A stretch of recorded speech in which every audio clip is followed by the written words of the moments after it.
Vous êtes bien en direct sur Public Sénat. Voici les titres de l'actualité de ce vendredi 9 mars 2012. Bonsoir à toutes et à tous. La Grèce qui respire, l'Europe aussi. Le plan de sauvetage du pays pourra se poursuivre après les efforts des banques pour effacer une partie de la dette. Nous allons vers une mer plus calme, affirme ce soir Herman Van Rompuy, le président de l'Union européenne. François Hollande en Pologne, le candidat socialiste poursuit sa tournée européenne. Une rencontre avec le président du parti Frères, une participation à un débat, mais pas de rendez-vous avec des responsables gouvernementaux. Et puis la grand-messe ce dimanche à Villepinte, à l'occasion du meeting géant de Nicolas Sarkozy. Le candidat président était aujourd'hui à Nice. Il a dénoncé l'injustice et l'abandon fait aux harkis pendant la guerre d'Algérie. La planète de l'atome n'est plus tout à fait la même. Un an, presque jour pour jour, après la catastrophe de Fukushima, sur place au Japon, des commémorations auront lieu à un moment où dans certains pays, on ferme des centrales et où dans d'autres, une réflexion nouvelle sur la sûreté des sites est mise en œuvre. Il y a bien un avant et un après Fukushima. Nathalie Guillouard et Guillaume Hillman. Un an après, les stigmates de l'accident nucléaire de Fukushima sont toujours visibles. La zone de contamination est bien plus large que la zone d'évacuation. La pêche est interdite au large de Fukushima. Quand on attrape des poissons, c'est juste pour calculer le niveau de contamination. Aujourd'hui, 13 000 km² sont encore en cours de décontamination. Il faudra 40 ans pour démanteler la centrale.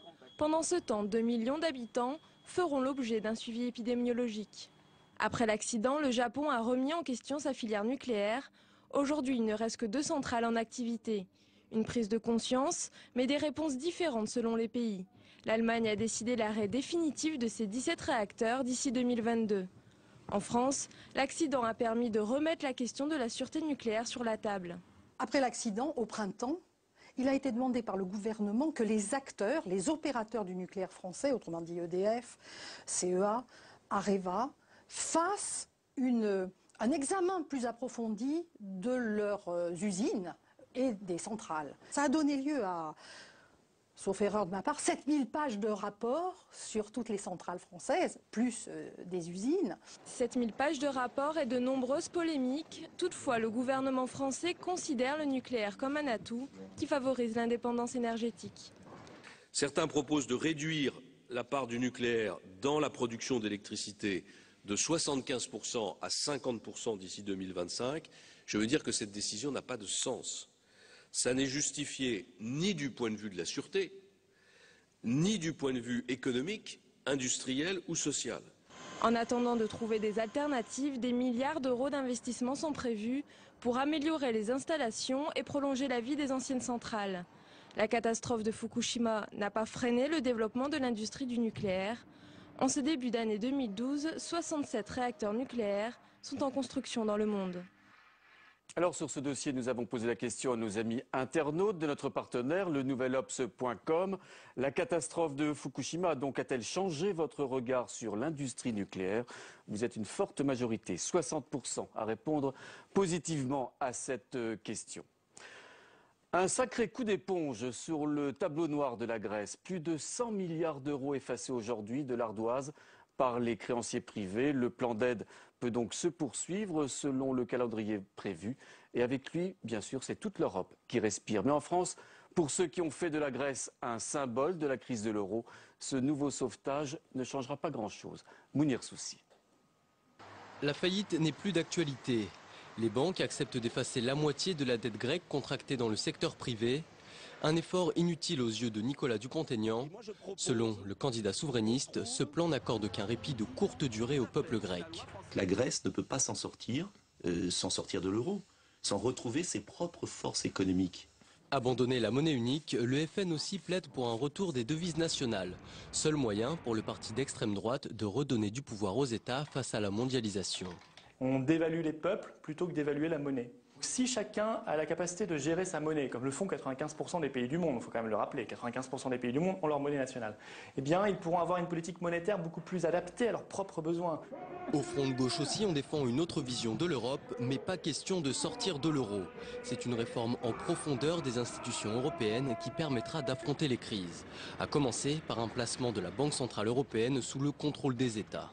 Elle doit favoriser justement la relance économique, la relance de l'activité. Ça veut dire prêter à 1% aux États qui sont en but à des difficultés comme l'État grec et en finir avec ces politiques d'austérité, notamment le fait de suivre de manière aveugle une réduction des déficits qui implique des politiques d'austérité à peu près partout en Europe. Les difficultés sont loin d'être réglées pour les Grecs. Les économistes s'interrogent déjà sur un nouveau plan d'aide à l'horizon 2015. Le pays s'enfonce toujours dans la récession et le chômage plafonne au taux record de 21%.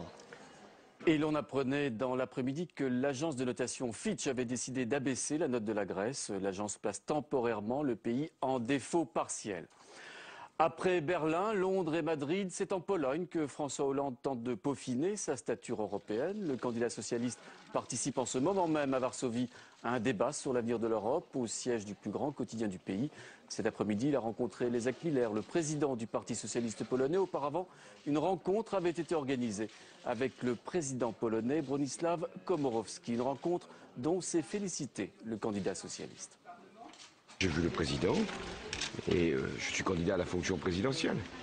Donc j'étais finalement avec l'interlocuteur que je veux demain, si les Français m'en donnent la capacité, avoir comme partenaire. Ce n'est pas parce que je conteste le pacte qui a été signé, il sera révisé sur un certain nombre de points, que je ne voudrais pas au contraire associer la Pologne à des décisions qui doivent être prises en commun au niveau de l'Union, mais pas simplement au niveau de la zone euro.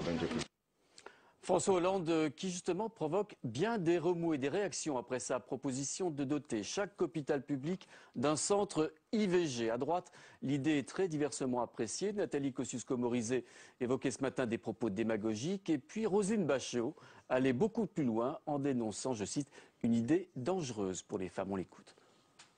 Il y a un peu plus d'un millier d'hôpitaux publics, petits et grands. 1 millier d'hôpitaux publics et nous avons actuellement à peu près 100 000 IVG instrumentales, IVG chirurgicales. Le reste est fait avec des techniques médicamenteuses. Ça veut dire que dans ces centres d'IVG, il y aura en moyenne moins de 2 IVG par semaine et pour certains, 1 ou 2 par mois. Cette idée de François Hollande est une idée démagogique, dangereuse pour les femmes. La ministre des Solidarités était l'invitée de Parlement Hebdo sur Public Sénat, une émission que vous pourrez revoir ce soir à partir de 20h. À Nice aujourd'hui, c'est au harkis et aux rapatriés d'Algérie que Nicolas Sarkozy est venu tendre la main. En 2007, il avait promis de reconnaître officiellement la responsabilité de la France dans l'abandon et le massacre de ses supplétifs de l'armée française. La France, a-t-il dit aujourd'hui, s'est rendue coupable d'injustice et d'abandon. Et maintenant pardonnez, a-t-il lancé, car la République a besoin de vous. Ce soir, le Front National fustige le cynisme du chef de l'État, un cynisme honteux qui dépasse l'entendement, indique le parti d'extrême droite. Ce sera à coup sûr un moment fort de la campagne présidentielle, après Nice, Villepinte, près de Paris, où Nicolas Sarkozy tiendra dimanche un meeting monstre qui s'annonce déjà comme un moment fort de la campagne présidentielle. Comme à chacune de ces grands-messes, on attend du beau monde. Gérard Depardieu devrait être de la partie. Incertitude en revanche sur l'avenue de Jean-Louis Borloo. Se rallier sans y aller à 2 jours du rendez-vous, la question tenaille le président du Parti radical, Paul Bouffard. Ce doit être l'apothéose, en tout cas c'est le meeting de la dernière chance. Dimanche à Villepinte, Nicolas Sarkozy doit renverser la balance, reprendre le pas sur son concurrent socialiste, chouchou des sondages. Pour mobiliser, au QG de campagne, on passe à l'offensive. Objectif, réunir 50 à 60 000 sympathisants. La botte secrète viendra peut-être du phoning. Les équipes du candidat président jouent la relance téléphonique personnalisée pour attirer les militants. Leur but, ridiculiser le meeting hollandiste du Bourget et ses 25 000 participants. Nicolas Sarkozy veut un rendez-vous fondateur, comme celui de la porte de Versailles en 2007. En chauffeur de salle, François Fillon et Alain Juppé. Dimanche, on mise aussi sur la photo de famille. On attend l'acteur Gérard Depardieu. L'obélix du cinéma français doit apporter son soutien au président candidat. Les ralliés de la dernière heure seront là aussi pour faire bloc. Hervé Morin, Christine Boutin ou encore Frédéric Nious. Et comme en 2007, lui se fait désirer. Ne faisons pas de ce meeting l'absolu ou l'alpha et l'oméga. Si nous n'y sommes pas, ça ne voudra pas dire qu'il n'y a pas un soutien au président. Et si nous y sommes, ça ne voudra pas dire qu'on a perdu notre personnalité. On ne veut pas, nous, qu'on donne le sentiment qu'on a quitté l'UMP pour aujourd'hui être réabsorbé. L'ancien ministre de Nicolas Sarkozy n'a pas encore affiché son soutien. Sa présence éventuelle dimanche en Seine-Saint-Denis mettra fin au suspense. Voilà ce meeting de Villepinte qui devrait clore une semaine chargée pour Nicolas Sarkozy, n'est-ce pas Stéphane Rosette? Bonsoir. Bonsoir. Il y a eu d'abord cette fameuse émission de télévision en début de semaine qui s'est plutôt bien passée pour le candidat président qui a ferraillé avec Laurent Fabius à cette occasion. Il y a eu ensuite cette annonce qu'il pourrait quitter la politique en cas d'échec à cette élection.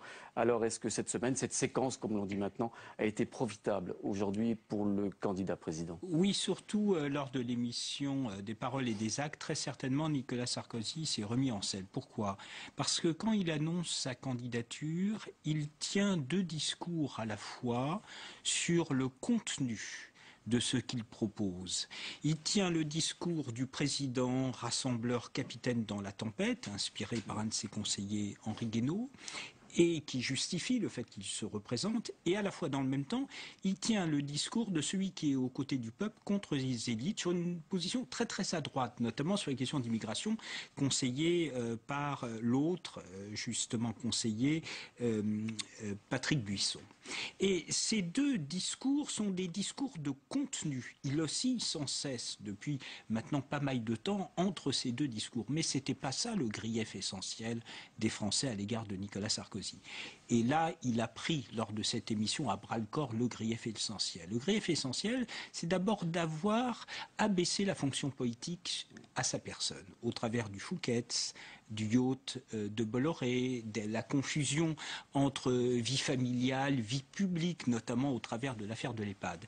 C'était absolument nécessaire pour recoller avec les Français de s'expliquer sur cette question. Alors, il s'est remis en selle et à Villepinte, on va voir s'il arrive à avoir des rênes pour orienter je dirais le contenu de son discours. On va voir si à Villepinte, c'est un peu son Bourget, comme là où François Hollande a fait un récit pour le pays. Et donc, le moment de Villepinte est tout à fait décisif. Alors justement, est-ce que Villepinte peut être pour Nicolas Sarkozy, comme dirait Jean-Louis Borloo, on vient de l'entendre, l'alpha et l'oméga de sa campagne? Eh bien, je crois que c'est tout à fait essentiel parce que il s'est calé en fait tardivement. Il a perdu beaucoup de temps. Il aurait dû commencer par son émission d'avant-hier dès son annonce de candidature. Et là, c'est certainement la dernière station avant l'autoroute, ou je ne sais pas quelle formule on utilise habituellement. Mais c'est très certainement le moment ou jamais. C'est là où, une fois apuré la question du bilan, il doit dire d'où vient la France sous son septennat, là où il veut l'amener, et il va devoir faire un choix. Je ne crois pas qu'il puisse longtemps tenir deux discours contradictoires, celui du capitaine et celui qui dit à l'équipage de temps en temps, vous pouvez passer au nom du peuple quelques stewards ou officiers par-dessus le bastingage. Donc il va devoir choisir entre celui qui seul est capable de sortir le pays de la nasse, et donc c'est une représidentialisation, ou bien pour faire bouger les lignes, jouer véritablement le peuple contre les élites. On a vu lors de la dernière émission qu'il commençait à réorienter les choses. Son attaque à l'égard de François Hollande, c'était pas tant qu'il était le représentant des élites ou en tout cas des corps intermédiaires, mais qu'il n'avait pas la surface nécessaire pour présider le pays dans le monde nouveau et par temps de crise. Merci Stéphane, vous restez avec nous sur notre plateau. Nous accueillons Jean-Luc Manot, conseiller en communication politique. Merci beaucoup d'être avec nous. Bonsoir. Et à vos côtés, Jean-Marie Brome, vous êtes professeur de sociologie, vous enseignez en particulier à l'université de Montpellier et vous avez en particulier souvent étudié le sport et on en reparlera. Les phénomènes de masse en général. Les phénomènes de masse, oui. On en reparlera au cours de ce débat. Jean-Luc Manot, on parle de ce discours de Villepinte, de ce meeting géant, de ce meeting monstre de Nicolas Sarkozy dimanche. On a l'impression un petit peu dans cette campagne présidentielle que les meetings redeviennent à la mode. Est-ce que je me trompe ? Oui, ils ont une importance nouvelle. En termes historiques, si on veut dire, il y a eu un moment donné où le meeting était tombé en désuétude, il faut bien le dire, puisque la télévision, le show télévisé l'avait remplacé. Et puis il y a des éléments nouveaux. Les éléments nouveaux, c'est la multiplication des moyens de communication, le numérique, Internet, les chaînes de télévision d'information continue, la vôtre comme d'autres, qui font que ces meetings, en réalité, sont relayés et qui deviennent une production. Ah, ce n'était pas le cas en 2007. Non, mais ce qui est important, c'est que les meetings, dans la conception des responsables politiques, des équipes de communicants qui les entourent, c'est en réalité conçu comme un show pour la télévision, car en réalité, l'importance de satisfaction des 50 000 personnes ou des 40 000 qui viennent dans ces meetings est assez réduite. Ce sont des partisans, ce sont des militants. Et en réalité, ils acceptent l'idée de jouer un rôle de figurant actif dans le décor pour la télévision. Alors, il y avait les estrades, hein, il y a encore 200 ans. Vous parliez de ces meetings aujourd'hui retransmis sur les chaînes d'information continue ou les chaînes politiques comme la nôtre. C'est une nouveauté. Est-ce que ça peut être un danger dès lors que l'on sait désormais que les images transmises sont des images qui sont filmées par les partis eux-mêmes? C'est-à-dire qu'à partir du moment où ça a été conçu essentiellement pour être diffusé à la télévision, les politiques ont pris le contrôle des images. Et c'est vrai que c'est une évolution incontestable. Alors, c'était déjà le cas dans la dernière élection pour les deux plus grands candidats, c'est le cas maintenant pour tout le monde, c'est-à-dire que les images sont produites par les équipes. Donc c'est clairement, tout le monde sait, à ce moment-là, c'est incrusté sur les chaînes de télévision. On le mentionne effectivement. Oui, à juste titre, tout le monde sait que c'est un produit livré par les candidats, par leur entourage. Donc le meeting a une autre fonction, il a une fonction pour les militants, mais sa première fonction, c'est quand même d'être un message ficelé, scénarisé, pour être diffusé pour la force de l'image. Voilà, le choc des images, hein, Jean-Marie Braun, il y a une vraie liturgie finalement dans ces meetings politiques. Oui, c'est une mobilisation de masse, je dirais même une manipulation de masse. Il ne faut quand même pas oublier que ce genre de meetings se produisent dans le cas d'une crise européenne où vous avez des foules très importantes dans les rues, en Grèce, en Espagne, en Italie, en France. Et donc, il ne faut jamais oublier que le pouvoir politique aujourd'hui est une manière, disons, de scénariser son pouvoir personnel. Moi, ce qui m'inquiète beaucoup par rapport à la démocratie, c'est justement la personnalisation du pouvoir, le culte de la personnalité. Bon, cela dit, on dit souvent que l'élection présidentielle, c'est la rencontre d'un homme, d'une personne avec le peuple. Oui, mais justement, le deuxième aspect, c'est l'aspect, disons, stratégique. C'est-à-dire que propose le candidat. C'est d'une part le clivage massif de la population, avec la recherche de boucs émissaires, les immigrés, ça peut être les juifs, l'occasion, les chômeurs, les fraudeurs. Donc moi je trouve ça très inquiétant que par un show de masse, vous ayez là des clivages sociaux massifs et d'autre part la recherche de boucs émissaires. Et par ailleurs la mobilisation émotionnelle n'est jamais favorable à la démocratie. L'autorité de l'argument n'est pas l'argument d'autorité. Or Sarkozy nous assène, notamment lui, mais je vois des homologies avec, par exemple, ce que fait Mme Le Pen, ce que fait M. Mélenchon, et y compris M. Hollande. C'est une manière de polariser émotionnellement sur des affects. Donc, dès lors que vous avez effectivement de l'affection, mobilisation émotionnelle, vous ne pouvez pas avancer. Je rappelle quand même que la démocratie a été fondée sur le principe que les Lumières, c'est un peuple, disons, qui vote doit être éclairé. Or là, on nous propose des slogans d'une extrême simplicité, complètement binarisés. Sarkozy, notamment, c'est le mensonge par rapport à la vérité. Eux et nous, notamment, ça s'est vu à propos de l'identité nationale. Stéphane Rosès, vous évoquez les discours des meetings tout à l'heure. Est-ce que ces discours de meetings sont forcément réducteurs aujourd'hui ? Non, justement, les meetings permettent de construire un récit dans une cohérence. Ce sont des textes qui sont beaucoup travaillés par les candidats parce qu'ils permettent de dérouler un argument. Par exemple, si on prend le Bourget, François Hollande parle de sa conception de la République, ensuite il parle de lui, et ensuite il parle de la France et de son projet.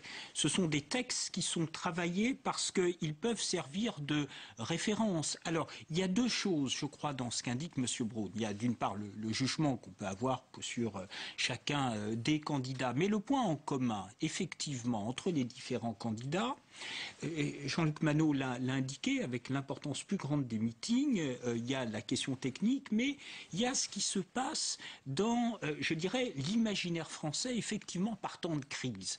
Un meeting, c'est un homme seul face à une métaphore des Français. D'ailleurs, la tendance, c'est de plus en plus que dans la salle, il ne semble pas que ça soit seulement des représentants des partis, mais une métaphore des Français. Et là, évidemment, c'est une mise en scène théâtrale. Celui qui est seul sur l'estrade doit être le point de convergence de tous les spectateurs, de sorte que derrière, ça soit l'idée qu'on se retrouve dans ce que l'on a à faire ensemble comme Français. Et une présidentielle, c'est d'abord de réactiver notre imaginaire avant de choisir un candidat au travers d'une personne singulière qui est seule sur l'estrade. Jean-Luc Manot, est-ce que le terme de manipulation employé par Jean-Marie Braun est excessif? Oui. Oui, je crois qu'il est excessif parce que dans ce qui a été dit tout à l'heure, moi je ne crois pas du tout à la séparation. Il n'y a pas des bonnes foules et des mauvaises foules. Il n'y a pas des foules admirables à Athènes et des foules détestables à Paris dans des meetings politiques. Cette vision sectaire, cette vision manichéenne des bonnes foules et des mauvaises foules, il y a des foules qui peuvent se tromper. Il y a des foules qui peuvent avoir raison, c'est une autre question. On peut être solidaire de telle foule et ne pas l'être de telle autre. Mais il n'y a pas de mépris à avoir pour des gens qui vont en car, en métro, à pied, en voiture, venir soutenir un candidat. Ça fait partie de l'exercice démocratique. Et on n'est pas une foule merveilleuse quand on manifeste avec une banderole et une foule détestable quand on vient assister à un meeting. Ça, c'est la première chose. Deuxièmement, la manipulation n'existe pas. Ce qui est vrai, c'est que ça peut être réducteur dans une certaine mesure. C'est-à-dire que les militants qui sont là, il faut leur parler différemment de la télévision, même si le fait que ce soit télévisé rapproche qu'il y a moins de distorsion aujourd'hui entre ce qu'on dit à l'interne et ce qu'on dit à l'externe. Mais on leur dit des choses forcément. Quant à l'idée qu'il faut cliver, c'est alors, opportunément, sans doute par hasard, vous avez choisi l'exemple de Sarkozy, mais on pourrait en prendre d'autres. C'est vrai que Sarkozy, à un moment donné, quand il dit les corps intermédiaires, il clive, il dit quelque chose là-dessus. Quand Hollande vient et dit « mon ennemi, c'est la finance », la veille de se rendre à Londres, à la City, il clive aussi voilà. Pourquoi? Parce que c'est vrai que les militants, et ça c'est une vraie question sur la foule, a besoin d'ennemis. Elle a besoin d'adversaires désignés, elle aime vibrer à l'idée de l'adversaire, donc il faut lui en donner un. Je veux rappeler quand même que le théoricien de ce clivage ami-ennemi, c'est le juriste nazi Carl Schmitt, premièrement. Deuxièmement, quand on compare, oui, il ne faut quand même pas oublier ça, quand on compare tout au niveau international, ce genre de dramaturgie, vous avez parlé de théâtralisation, M. Chavez, M. Castro, M. Ben Ali et tant d'autres, c'est toujours le même scénario, c'est effectivement une foule qui acclame un chef, un leader, un guide suprême. Moi, je trouve qu'effectivement, c'est pas simplement un problème de contenu, c'est un problème de psychologie de masse. Dès lors qu'on met en scène ce genre de, je dis bien, manipulation émotionnelle, eh bien là, il y a un déficit démocratique. Parce que vous n'aurez jamais réellement un débat argumenté dans des meetings de masse comme ça. Non, c'est pas fait pour ça. Eh bien, mais c'est ça la démocratie. Vous avez un espace de débat, les gens ils viennent débattre ici, ils débattent autour d'une table. La démocratie, c'est le débat argumenté. Non, si vous avez découvert que le meeting, depuis que ça existe, n'est pas un lieu de confrontation et que c'est pas une réunion de débat, alors effectivement, je suis d'accord avec vous, c'est pas l'endroit. Mais on peut imaginer dans une campagne politique qu'il y ait des moments de débat, il y a des moments où on rassemble et on dit un certain nombre de choses. Dites-moi, messieurs, il nous reste une minute. Qu'est-ce qui fait qu'un meeting est réussi? Parfois, on sent un frisson. Eh bien, d'abord, les candidats le disent. Il y a les bonnes salles, les mauvaises salles. Ils sentent ce qui marche, ce qui vibre. Ils le servent comme une conversation. Alors, un meeting réussi, c'est celui où il n'y a pas de différence entre la salle des militants et les électeurs. Car le danger, ça a été évoqué là dans l'échange à l'instant, c'est que les militants, ils aiment quand ça cogne. Et donc, ça entraîne les candidats à cogner le camp d'en face, pas les Français.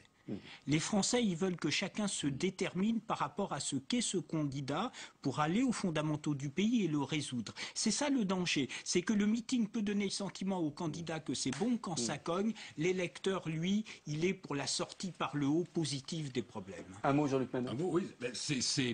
L'art oratoire compte quand même.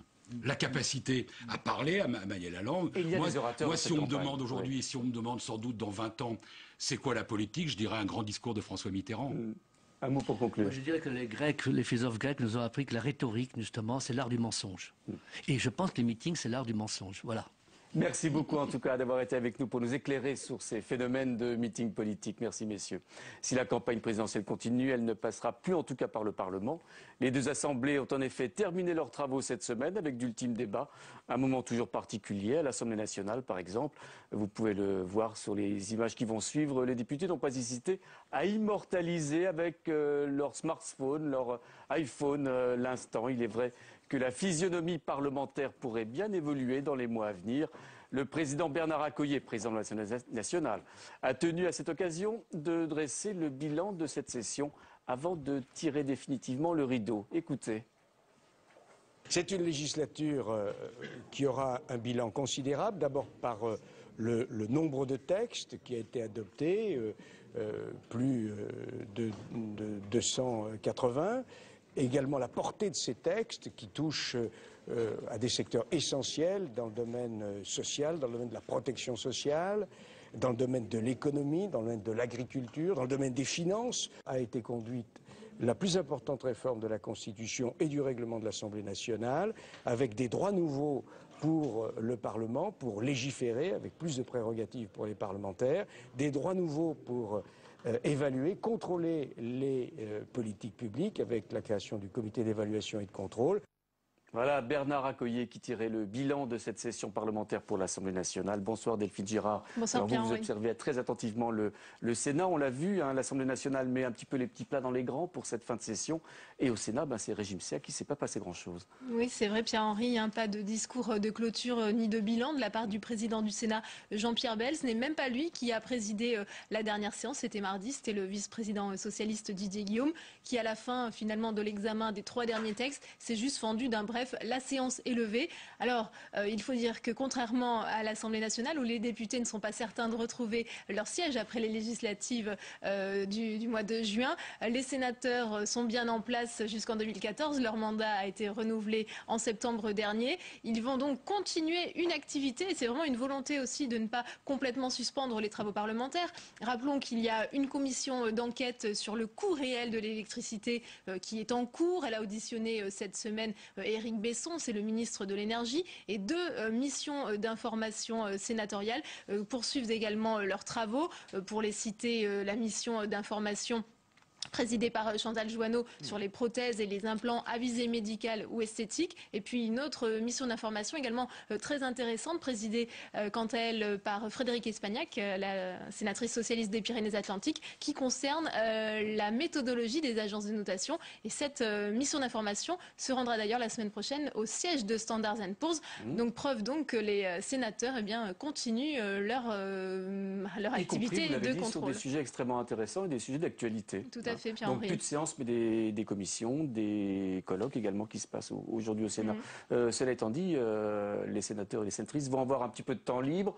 On sait que c'est la campagne présidentielle. J'imagine que ce temps, ils vont l'occuper très sérieusement également. Oui, bien sûr. C'est vrai que si cette suspension est aussi l'occasion pour eux de passer un peu de temps dans leur circonscription, ils vont également saisir cette occasion pour soutenir leurs candidats. Alors on l'a vu cette semaine avec les sénateurs centristes et non inscrits, qui ont lancé un appel à soutenir François Bayrou. Ils seront donc très présents également dans cette campagne, même s'il y aura un petit peu d'activité encore ici au Sénat. Pendant ce temps-là, on peut le souligner, le président du Sénat, Jean-Pierre Bel, va effectuer 3 jours de voyage aux États-Unis où il rencontrera des hauts responsables du Parlement américain. Merci beaucoup, Delphine Girard, d'avoir été avec nous. C'est la fin de cette édition. N'oubliez pas notre rendez-vous présidentiel, c'est ce week-end, on en parlait à l'instant.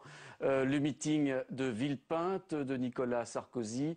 Les chaînes parlementaires prendront l'antenne à partir de 10h le matin, autant dire que vous pourrez suivre dans l'intégralité et bien entendu en direct l'intégralité de ce meeting géant de Nicolas Sarkozy. À suivre tout de suite le magazine Entre les lignes chez nos confrères et amis d'LCP à l'Assemblée nationale. Très bon week-end à tous, merci.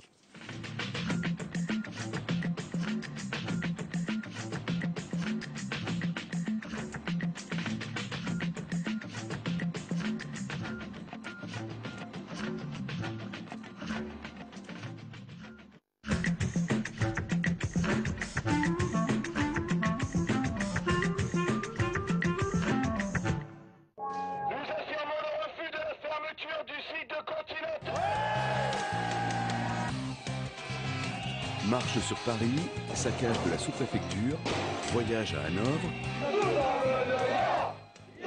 Pendant des mois, les 1200 salariés de l'usine Continentale dans l'Oise ont essayé de sauver leurs emplois. On ne se barrera pas d'ici tant qu'on n'aura pas 1 heure et 1 jour pour faire la tripartite. Retour sur une lutte symbole des délocalisations. Merci, monsieur Mathieu. On est en position de force. Les Contis, lundi à 22h30 sur Public Sénat.